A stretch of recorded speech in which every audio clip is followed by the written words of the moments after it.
Hello दोस्तों, कैसे हो आप सभी। मैं विनोद शर्मा श्याम पैरामेडिकल के ऑनलाइन प्लेटफॉर्म पर आपका हार्दिक स्वागत करता हूं। जैसा कि आप सभी को पता है, श्याम पैरामेडिकल के ऑनलाइन प्लेटफॉर्म पर अपने डीएमएलटी, डीआरटी, डीईसीजी, कैथ लैब वगैरह क्लासें रेगुलरली चल रही है। अपन बात कर रहे थे पैथोलॉजी की। पैथोलॉजी में भी हिस्टोपैथोलॉजी में अपन ने बात की थी स्पेसिमेन की, फिक्सेटिव की, फिक्सेशन की प्रोसेस की। उसी को आगे बढ़ाते हुए हिस्टोपैथोलॉजी में एक टॉपिक चलता है, हिस्टोपैथोलॉजी की एक प्रोसेस होती है, वो होती है डीकैल्सिफिकेशन। वो होती है डीकैल्सिफिकेशन।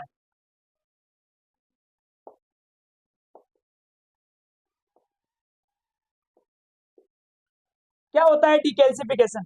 इसके वर्ड के अंदर इसकी मीनिंग छिपी हुई है। डी का मतलब होता है रिमूव,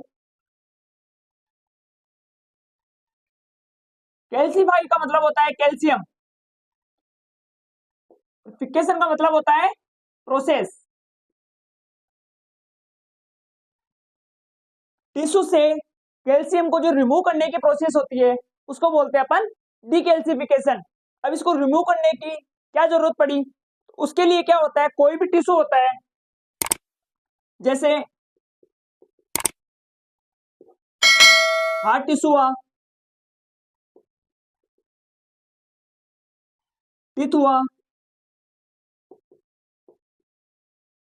बोन हुई, ये जो भी हार्ट टिश्यू है, जो भी हार्ट टिश्यू है, उनकी जो हार्डनेस होती है वो होती है कैल्शियम के कारण। वो किसके कारण होते हैं? कैल्शियम के कारण। अब इस कैल्शियम को रिमूव करने के लिए अपन एक प्रोसेस करते हैं, उसका नाम है डीकैल्सिफिकेशन। अब इसको रिमूव क्यों करते हैं? क्योंकि क्या होता है, जब भी टिश्यू के अंदर कैल्शियम प्रेजेंट होगा तो उसकी जो नेचर है वो हो जाएगा हार्ड प्रवृत्ति या हार्डनेस। तो इस हार्डनेस की वजह से जब भी अपन टिश्यू प्रोसेसिंग के आगे स्टेप करेंगे, कटिंग वगैरह, तो उसके अंदर क्या होता है, जो भी माइक्रोटोम होता है टिश्यू कटिंग के लिए, माइक्रोटोम इंस्ट्रूमेंट एक होता है जिसका अपन यूज करते हैं। तो वो जो माइक्रोटोम होता है, इस माइक्रोटोम के अंदर एक नाइफ यूज करते हैं। इस नाइफ की जो शार्पनेस है, ये जो उसकी धार है, तेज धार है, उससे क्या होता है, जैसे ही कैल्शियम के कनेक्ट में आएगा या हार्ट टिश्यू के कनेक्ट में आएगा तो इसकी जो शार्पनेस है वो क्या हो जाएगी, डाउन हो जाएगी। डाउन होने की वजह से क्या हुआ, ये जो टिश्यू का जो सेक्शन है, टिश्यू का जो सेक्शन है वो प्रॉपर नहीं आ पाएगा। टिश्यू का सेक्शन प्रॉपर नहीं आने की वजह से अपन जो भी इस टिश्यू के अंदर स्टडी कर रहे हैं, उसका माइक्रोस्कोपिक एग्जामिनेशन कर रहे हैं, वो अच्छे से नहीं हो पाएगा। ये जो भी अपन उसके अंदर डिजीज का जो भी सेल या जिस भी डिजीज के लिए अपन स्टडी कर रहे हैं वो आसानी से नहीं हो पाएगी।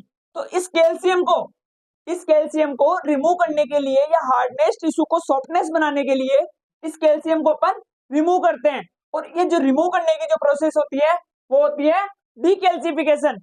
तो ये क्या हुआ, जो भी हार्डनेस टिश्यू है, या टीथ हुआ या बोनी टिश्यू हुआ या बोन में ह्यूमरस हुई, फीमर हुई, ये जो भी हार्डनेस बोन है, तो उनके अंदर क्या होता है कि कैल्शियम की जो मात्रा है वो हाई होती है। इसी वजह से इनकी जो हार्डनेस प्रवृत्ति है वो बनी रहती है। इस हार्डनेस प्रवृत्ति को हार्डनेस टिश्यू को सॉफ्टनेस बनाने के लिए इसमें जो कैल्शियम है उसको अपन रिमूव कर देते हैं। उससे क्या होगा, जो स्पॉन्जी जो भी सॉफ्ट जो टिश्यू है उसकी जो माइक्रोटोम से अपन कटिंग करेंगे वो भी क्या हो जाएगी, इजी वे हो जाएगी। और जो उसकी नाइफ की जो शार्पनेस है वो भी बनी रहेगी। तो अपन बात करते हैं, ये हुआ डिकैल्सिफिकेशन। क्या हुआ कि removal of calcium from tissue. इसकी जो डेफिनेशन होगी वो क्या होगी,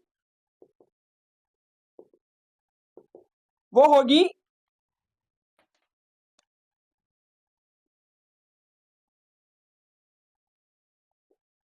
removal of calcium from tissue या स्पेसिमेन। कि स्पेसिमेन में से या टिश्यू में से अपन कैल्शियम को जो रिमूव करने की जो प्रोसेस होती है उसी को अपन ने क्या नाम दिया, डीकैल्सिफिकेशन। अब बात करते हैं अपन इसके स्टेप की, कि डिकैल्सिफिकेशन की कौन कौन सी स्टेप है।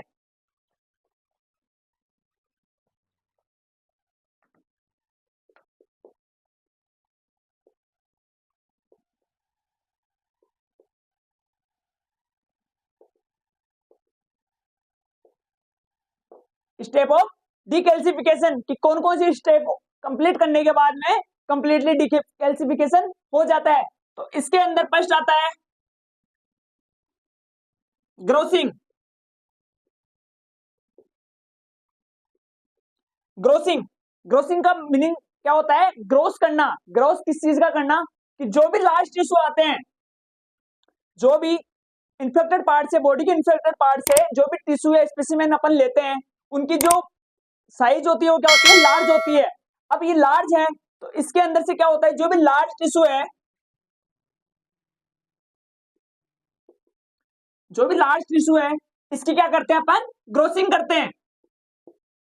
इसकी ग्रोसिंग करने के बाद में जो अपन आइडियल जो उसकी टिश्यू के अपन जो साइज रखते हैं वो कितने रखते हैं? 2 to 5 mm। अब क्या हुआ कि कोई भी अपने पास टिश्यू आया, इन्फेक्टेड टिश्यू आया या बायोप्सी का जो भी सैंपल आया, उसमें से अपन ने क्या किया? ये जो लार्ज टिश्यू है इसको अपन ने ग्रोस करके या काट के उसको काट के अपन ने 2 to 5 mm थिकनेस का रखा। इस थिकनेस का रखा। इस थिकनेस में अपन ने कौन सा पार्ट रखा उस टिश्यू का या बायोप्सी का?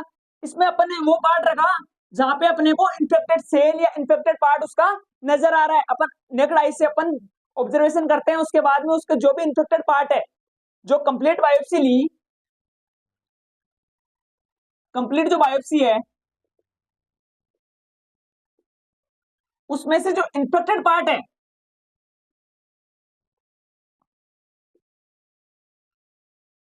इन्फेक्टेड पार्ट है टिश्यू का, इन्फेक्टेड जो पार्ट है टिश्यू का, उसको अपन ने क्या किया? रिमूव किया या ग्रोस किया। ये जो रिमूव किया या ग्रोस किया, उसके बाद में इसके अपन ने जो आइडियल जो थिकनेस रखी वो कितनी रखी? 2 to 5 mm। अब इसके ग्रोसिंग करने की क्या जरूरत पड़ी?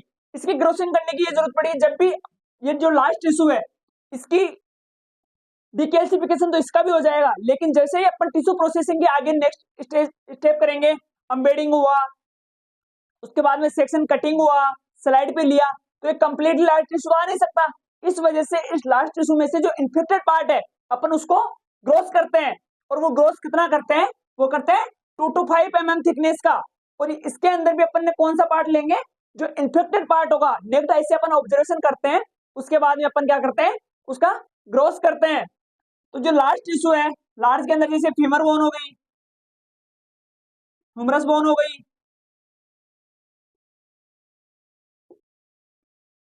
इनको क्या करते हैं अपन? ये जो भी लार्ज पार्ट है इसको, इसमें से इन्फेक्टेड पार्ट को अपन रिमूव करते हैं और उसके बाद में डिकैल्सिफिकेशन की नेक्स्ट स्टेप पर चलते हैं। तो ये क्या हुआ? ग्रोसिंग हुई, फर्स्ट स्टेप है ग्रोसिंग। उसके अंदर अपन ने बड़ा लार्ज टिश्यू को स्मॉल पीस के अंदर, स्मॉल पीस में काट के उसको जो इसकी साइज है उसको अपन क्या करते हैं? रिड्यूस करते हैं और कितने रखते हैं? 2 to 5 mm। फिर सेकेंड स्टेप होती है, वो होती है फिक्सेशन की। फिक्सेशन की जो भी अपन ने स्मॉल साइज का जो अपन ने इन्फेक्टेड टिश्यू लिया, जो भी अपन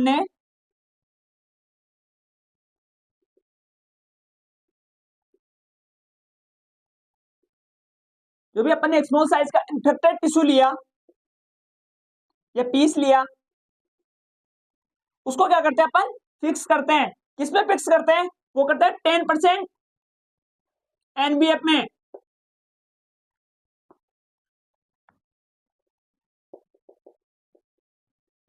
नेचुरल बफर फॉर्मेलिन में।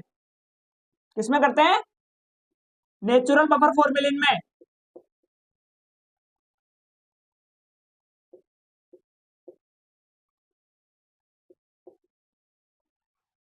क्या हुआ? जो भी स्मॉल पीस में अपन ने इसकी जो 2 to 5 mm का जो टुकड़ा लिया अपन ने, उसको क्या किया अपन ने? फिक्स किया। किसमें किया? वो क्या? एनबीएफ में, 10% एनबीएफ में। कैसे किया?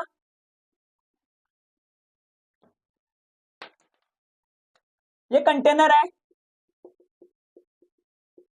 इसमें अपन ने क्या भर दिया, 10% एनबीएफ।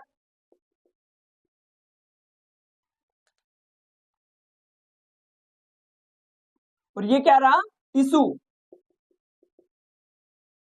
हमेशा ये याद रखना है कि जो टिश्यू, इसका जो रेशो होता है, इसका फिक्सेशन सॉल्यूशन का और टिश्यू का जो रेशो होता है वो होता है 1:20।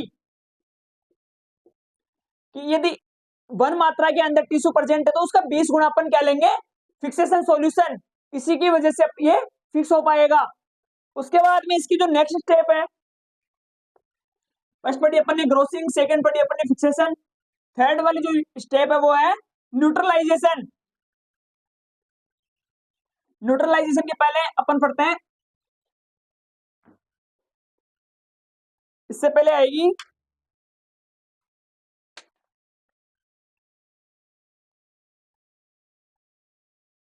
डिकैल्सिफाइड सॉल्यूशन। कि कौन कौन डिकैल्सिफिकेशन की प्रोसेस के अंदर कौन कौन से अपन केमिकल यूज करते हैं। तो वो हुआ, पहला हुआ फॉर्मिक एसिड,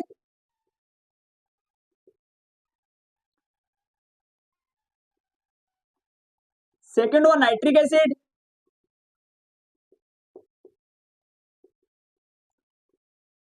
थर्ड हुआ हाइड्रोक्लोराइड एसिड। तो ये क्या है, ये वो केमिकल है जो क्यों, जो डिकैल्सिफिकेशन की जो प्रोसेस होती है उसको कंप्लीट करवाते हैं। तो ये 3 एसिड अपन मोस्टली यूज करते हैं इसमें, डिकैल्सिफिकेशन की प्रोसेस में। फोर्थ स्टेप आती है इसकी, फोर्थ स्टेप कौन सी आई, न्यूट्रलाइजेशन।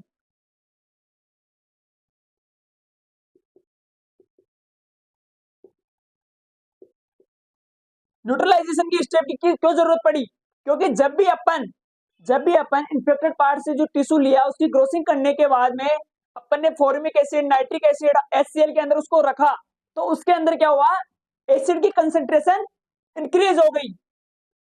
जैसे ही एसिड की कंसेंट्रेशन इंक्रीज हुई तो टिश्यू के अंदर क्या हुआ, ये ओनली एसिड रहेगा, लेकिन टिश्यू में तो बेस भी प्रेजेंट है, बेसिक मॉलिक्यूल भी प्रेजेंट है, एसिडिक भी प्रेजेंट है। तो इनकी वजह से इसकी जो एसिड कंसेंट्रेशन है वो हाई हो गई। इस एसिड कंसेंट्रेशन को कम करने के लिए कम करने के लिए अपन न्यूट्रलाइजेशन की प्रोसेस अपनाते हैं। इस न्यूट्रलाइजेशन की प्रोसेस में अपन क्या क्या यूज करते हैं, उसमें करते हैं सोडियम हाइड्रोक्साइड,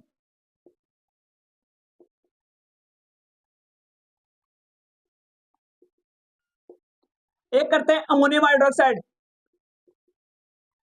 एक तो करते हैं सोडियम हाइड्रोक्साइड और दूसरा करते हैं अमोनियम हाइड्रोक्साइड। जो ये दोनों है, ये जो दोनों है, इनका जो नेचर होता है वो होता है बेसिक नेचर।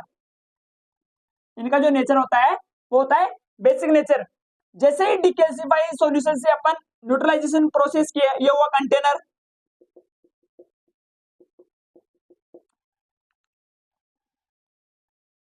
और ये हुआ टिश्यू। ये है, या तो हुआ NaOH, या फिर होगा NH4OH, या तो होगा सोडियम हाइड्रोक्साइड या होगा अमोनियम हाइड्रोक्साइड। और ये है टिश्यू। इसका अपन ने यूज, जो न्यूट्रलाइजेशन की प्रोसेस है इसका अपन ने यूज इसी वजह से किया है कि इसके अंदर क्या होता है कि जैसे डिकैल्सिफिकेशन के अपन प्रोसेस करते हैं और उसके अंदर डिकैल्सिफाइड जो एजेंट होते हैं या केमिकल होते हैं वो है एसिडिक नेचर के।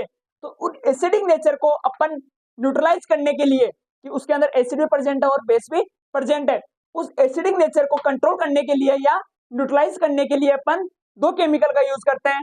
पहला है सोडियम हाइड्रोक्साइड और सेकेंड है अमोनियम हाइड्रोक्साइड। ये इंपॉर्टेंट है, कई बार एग्जाम में पूछा गया है।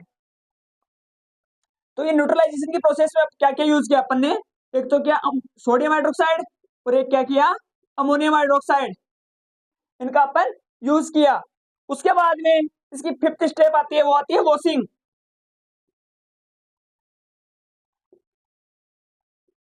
वॉशिंग वॉशिंग इसकी जो वॉशिंग होती है वो यदि अपन रनिंग टाइप वाटर में करते हैं, कि जो भी टिश्यू का जार है इसको अपन ने क्या किया, बहते हुए नल के पानी में रखा या रनिंग टैप वाटर में रखा,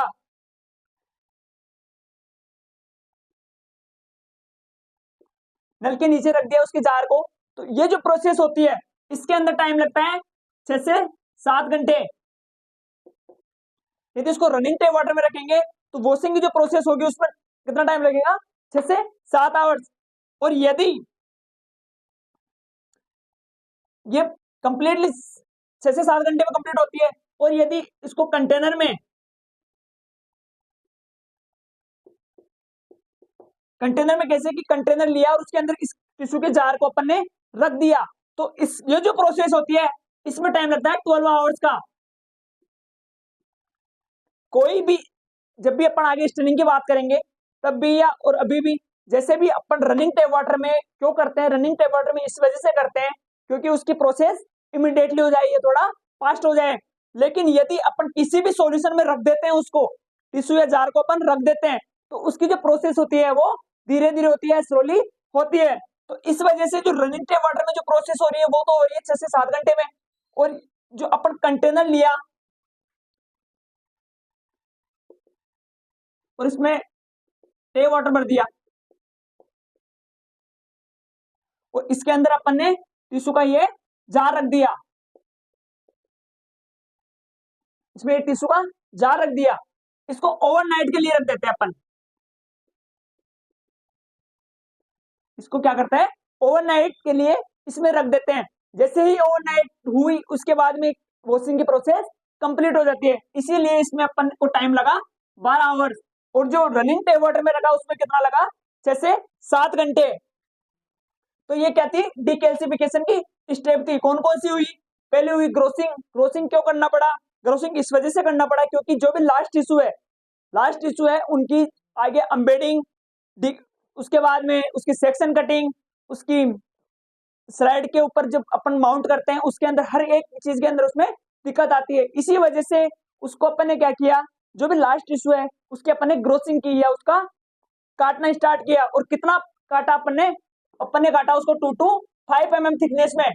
2 to 5 mm थिकनेस में काटने के बाद में अपन ने क्या किया, उसका फिक्सेशन किया। फिक्सेशन किसमें किया अपन ने, वो किया 10% NBF में, नेचुरल रबर फॉर्मेलिन। उसके बाद में जैसे ही वो फिक्स हुआ उसके बाद में क्या अपन ने यूज लिया, डिकैल्सिफाई सॉल्यूशन। उसके अंदर कैल्शियम रिमूव करने के लिए जो भी केमिकल अपन यूज करते हैं उनका यूज किया। वो कौन कौन से हुआ, वो हुआ formic acid, nitric acid, HCl। ये जो फॉर्मिक एसिड होता है ये वीक एसिड होता है, और जो नाइट्रिक एसिड होता है ये स्ट्रॉन्ग एसिड होता है। जो स्ट्रॉन्ग एसिड होता है वो पेनिट्रेशन फास्ट कर पाता है कंपैरिजन टू वीक एसिड के। तो ये कौन कौन से लिए अपन ने, फॉर्मिक एसिड लिया, नाइट्रिक एसिड लिया, HCl लिया। उसके बाद में जैसे ही डिकैल्सिफिकेशन सॉल्यूशन कंप्लीट हुआ उसके बाद में क्या होता है, टिश्यू के अंदर ही इनकी वजह से एसिडिक नेचर उनका इंक्रीज हो जाता है। तो एसिडिक नेचर को कंट्रोल करने के लिए अपन ने किसका यूज किया, न्यूट्रलाइजेशन प्रोसेस का। न्यूट्रलाइजेशन की प्रोसेस जो हुई उसमें अपन ने क्या क्या लिया, उसमें एक तो लिया अपन ने सोडियम हाइड्रोक्साइड और सेकंड लिया अपन ने अमोनियम हाइड्रोक्साइड। ये जैसे ही लिया उसके बाद में न्यूट्रलाइजेशन की प्रोसेस जैसे ही कंप्लीट हुई तो लास्ट अपन ने क्या स्टेप की, वॉशिंग की। वॉशिंग के अंदर मैंने बताया कि टेप जो रनिंग टेप वाटर होता है उसके अंदर जो प्रोसेस में टाइम लगता है वो लगता है 6 से 7 घंटे। और जो यदि अपन कंटेनर में भर के रखा और उसमें टिश्यू को जार को रख दिया तो उसमें लगते हैं 12 घंटे। तो ये हुई अपने टिश्यू प्रोसेसर की, सॉरी, डिकैल्सिफिकेशन की स्टेप। अब बात करते हैं इसके प्रोसेसर की कि ये कैसे करते हैं।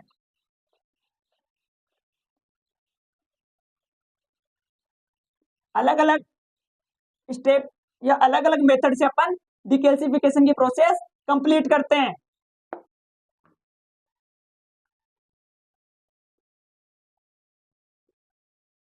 Process of decalcification,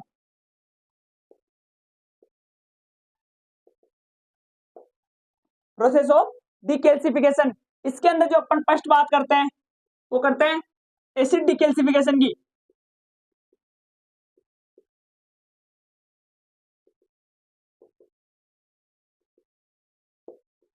acid decalcification की सब फर्स्ट बात तो ये है कि सबसे मोस्टली कॉमन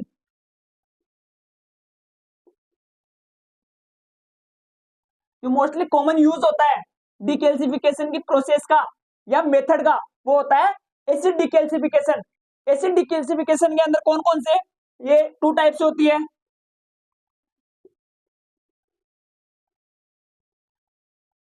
एक हुआ स्ट्रॉन्ग एसिड डिकैल्सिफिकेशन, और सेकंड हुआ वीक एसिड डिकैल्सिफिकेशन। ये जो स्ट्रॉन्ग एसिड डिकैल्सिफिकेशन हुआ इसमें अपन ने एक यूज किया नाइट्रिक एसिड का और हाइड्रोक्लोराइड अम्ल का या एसिड का। तो ये जो वीक एसिड है इसमें अपन ने यूज किया तो पिक्रिक एसिड का, और सेकंड किया फॉर्मिक एसिड का। या तो इसका यूज करेंगे या इसका यूज करेंगे वीक के लिए, स्ट्रॉन्ग के लिए या तो नाइट्रिक एसिड का यूज करेंगे या हाइड्रोक्लोराइड एसिड का यूज करेंगे। तो ये कैसे किया, जैसे ही फिक्सेशन की प्रोसेस कंप्लीट हुई, जैसे ही फिक्सेशन की प्रोसेस कंप्लीट हुई उसके बाद में डिकैल्सिफिकेशन की प्रोसेस के लिए अपन ने क्या लिया, एक कंटेनर लिया। ये अपन ने कंटेनर लिया, इसमें अपन ने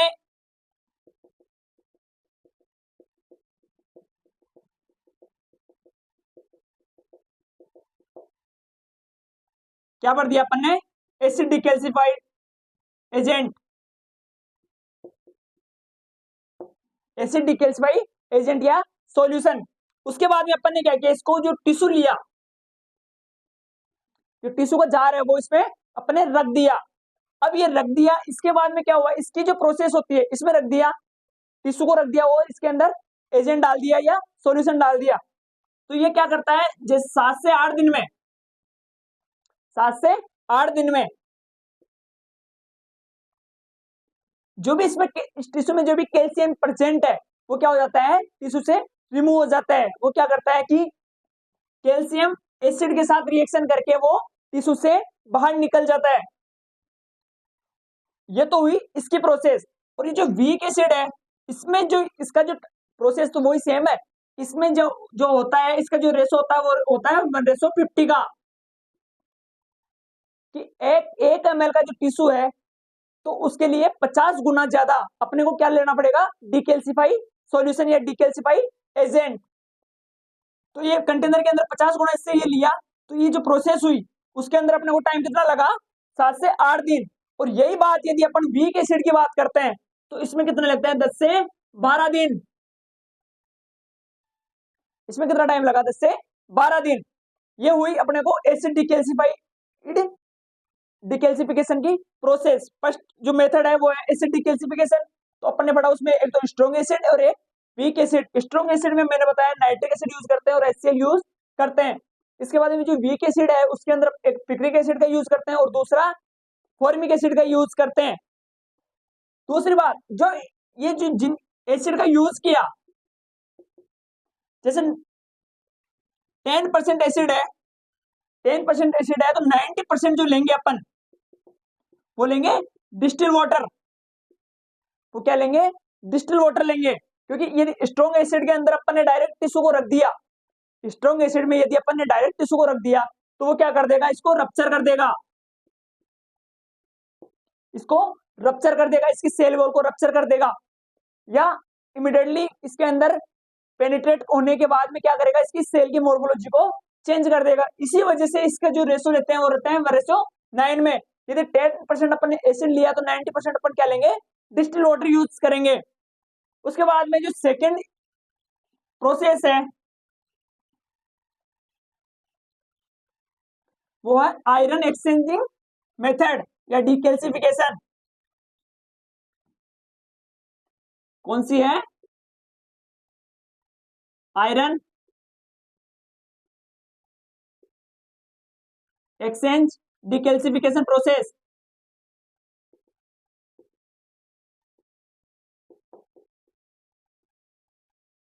आयरन एक्सचेंज या डिकैल्सिफिकेशन की प्रोसेस है।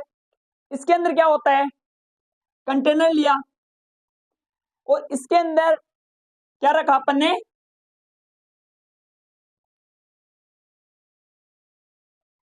इसके अंदर अपन ने क्या रखा,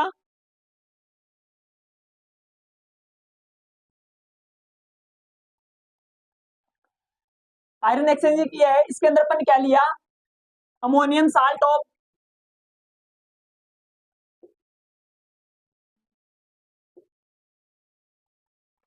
सल्फोनेट,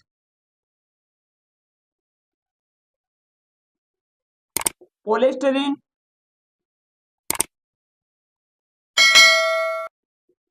रेजिन।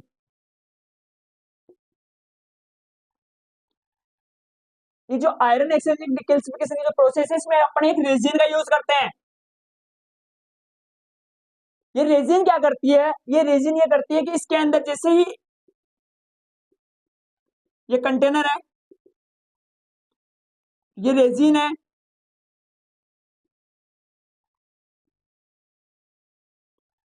इसमें अपन ने टिश्यू रख दिया, इसमें अपन ने टिश्यू रख दिया, तो ये क्या करेगा, ये जो रेजिन है ammonium salt of sulphonate polystyrene